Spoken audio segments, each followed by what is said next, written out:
Previously, we have defined the pth cohomological dimension using continuous torsion G modules.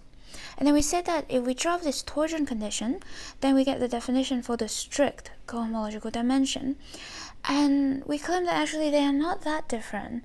So this proposition shows why they are not so different. Because if we have that the pth cohomological dimension of G is less than or equal to n, which means that these cohomology groups vanishes for all continuous G module A, continuous here emphasize, then actually these cohomology group will vanish for all G module A's, not just torsion one, not necessarily torsion. But note that here the index though starts from n plus 2. So the two notions, cohomological dimension and strict cohomological dimension, are not exactly equivalent, but they are so close. Alright, so what's the idea?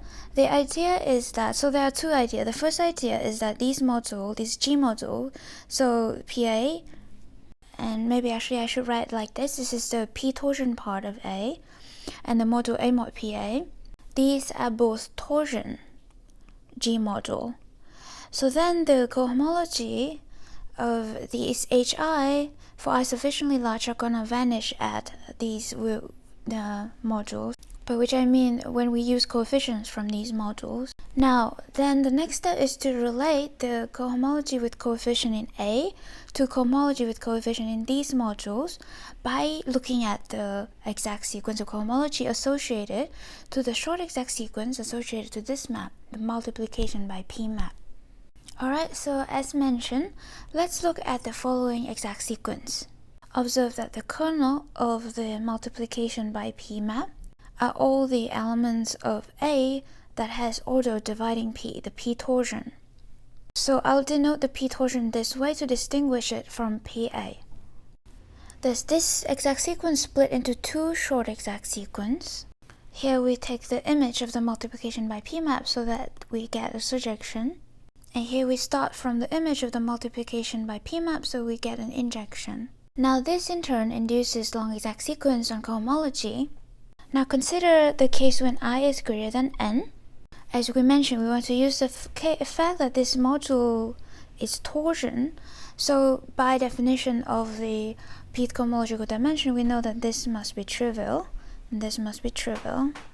Similarly, this module is torsion, and this module is torsion. So this is trivial, and this is trivial. Thus for I greater than n, we get isomorphism, this isomorphism. Observe that here the index is I plus 1. So putting this together, we could say that for I greater than n plus 1, we get isomorphism between this and this, and then this and this. So putting together, we get an isomorphism between this and this. But this map, it was induced by multiplication by P, and it itself is multiplication by P. Thus, the P torsion of the cohomology group, which is the kernel of this map, must be trivial. We claim that this implies that the pre-primary part of this cohomology group must also be trivial. Why is that? Well, let's take some non-trivial element in this P torsion part, pre-primary part. Let's assume the order of this is P to the R, and R is greater than or equal to 1. This means that P to the R times A is trivial, 0. So P to the R minus 1 is a P torsion. So that must be trivial. But this would imply that the order of A must be less than or equal to P to the R minus 1. So that's a contradiction. So this P primary part must be trivial. Thus we have shown that these P primary parts of these cohomology group vanishes for all continuous G module A, not necessarily torsion.